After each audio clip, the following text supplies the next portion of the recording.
Hello, everyone.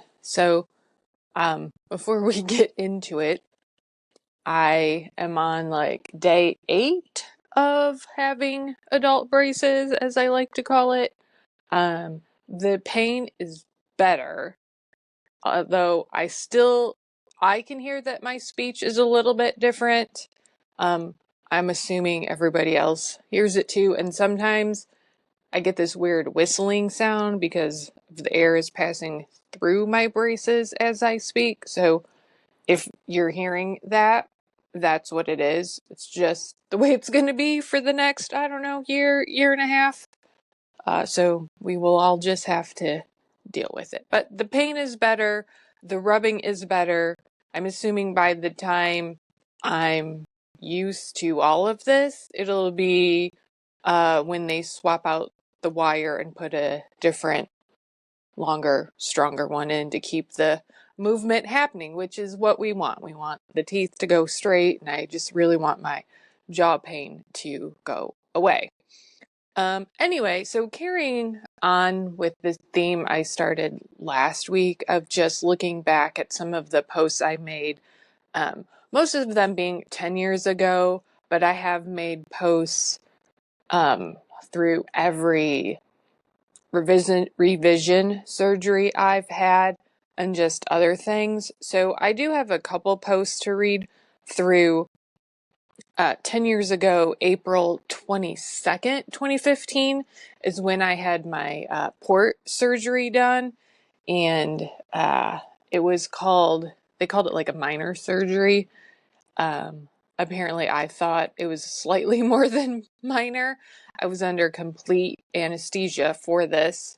Um, and it was implanted completely under the skin. If you happen to just like to watch these podcasts on my YouTube channel, Keep Moving Forward 2015, this is what it looked like. Um, has just a little patch over it. I mean, I think the bandage came off like within the next day or two. Um, I did note that I didn't take any Vicodin for the pain because I was still nursing Olivia. Mind you, she was 7 or 8 months old at that time, and I wanted to keep breastfeeding her for as long as I possibly could, knowing that there was a definite end date in sight. And as of on April 22nd, I just had the surgery, and they were hoping to start my chemo on Monday. So that was probably, I'm guessing that was like a Friday. I'm not really sure. Anyway, if we skip around, well, just maybe one day. So on April 23rd, 2015, and I remember this quite well. I went to the hospital and I had a whole bunch of tests done. I had a bone scan done. I think I had a CAT scan or a PET scan. I had a bunch of stuff done. I had to keep drinking the nasty liquid to put the dye in the veins so they could just check everything. But this is what I wrote on April 23rd, 2015. I may have spent all day in the hospital going from test to test, but it paid off in more good news. The cancer has not spread. Knowing this, my oncologist is taking a more aggressive approach. I'll do chemo every 2 weeks with a growth hormone shot, that's the Neulasta, 24 hours after chemo. I've been warned that this is going to be tougher, but I'm up for the fight. A couple of pluses to doing it this way: I'll be through round 1 of chemo in 8 weeks instead of 12. A few studies have shown this treatment to be more effective. I'll start on Wednesday. It's likely that I'll lose my hair within 14 days. I'm currently considering cutting it short and dyeing it purple for shits and giggles. I'm not sure if I'm going to do a wig or not. I don't want my kids to be scared of seeing me without hair. I think having them watch me get a haircut will help the transition. So my hair did fall out pretty quickly. And I did cut it really short, was the recommendation from my nurse, that I should just cut it short, preparing for it to fall out. So that's what I did. And I was just in the shower one day, probably, I want to say it was probably after the second round of chemo. I'm not really sure. It just happened fast. And just washing my hair, and you pull your hands down. This was very much like a scene from a movie or a TV show, and my hands are just covered in hair. And I knew it was time. So I shaved it off. Let the kids watch. Again, Olivia was 8 months old. Lucas was just turned 3. So it was definitely emotional because it made things like really real, but it was fine. I did get a wig. I think in fact, I know I only ever wore it one time, and it was because my driver's license expired, because of course it did. And in Tennessee, I had to have a new picture taken, and this was the middle of summer. So I was completely bald. So I didn't want to be bald in my driver's license photo because, you have that for several years, and then there'd be questions every time I had to show it. So I did wear the wig for that photo. So that was kind of funny. I mean, luckily it's been 10 years and I've moved states. So I do have a different driver's license with my regular hair, not a wig. Oh, my dogs are barking. Please forgive them if you can hear them. We're having a tree removed from our backyard, so you might also be able to hear that. But I'm sure that's what the boys are barking at. Anyway, yeah, but I did keep the wig. I still have it. Kind of superstitious, like I'm afraid if I give it away, I'll need it. I don't ever want to have to need it, so I'm hanging on to it. Superstitious reasons. I have one more post in here from about 7 years ago where I talk about some fatigue I had as a long-term side effect. I have several still, and I've mentioned some of them. The fatigue was pretty long-term, and the extent of it, like it lasted for a few years where I needed a nap to get through the day.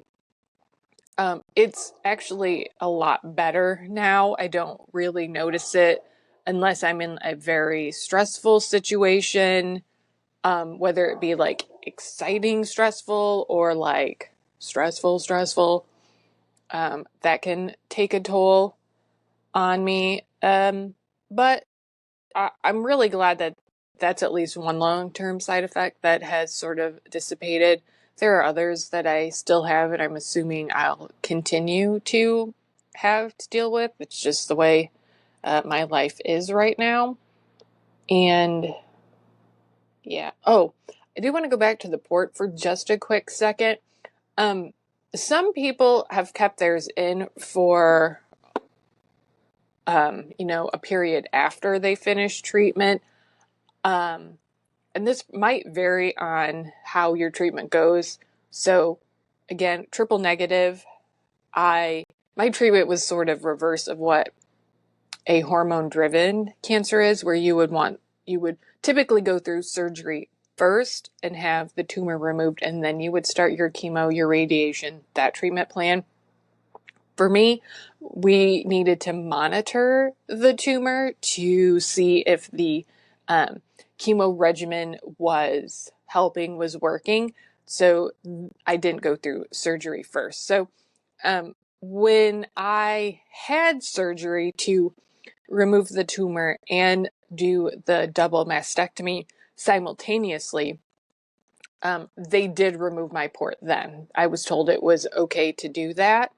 And the plus side of doing it that way, when the plastic surgeon, when it was his turn to get in there, to get they call them like turtles, they put the shells in after you have the breast tissue removed. They put these hard shells in that hold the fluid when you start filling.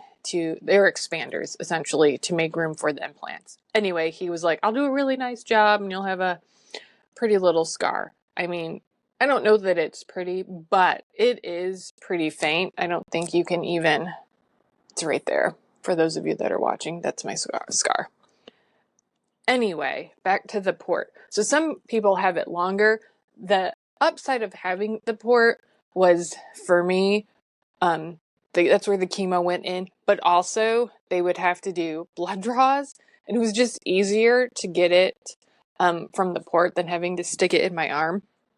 And I had to have 2 blood draws this past February.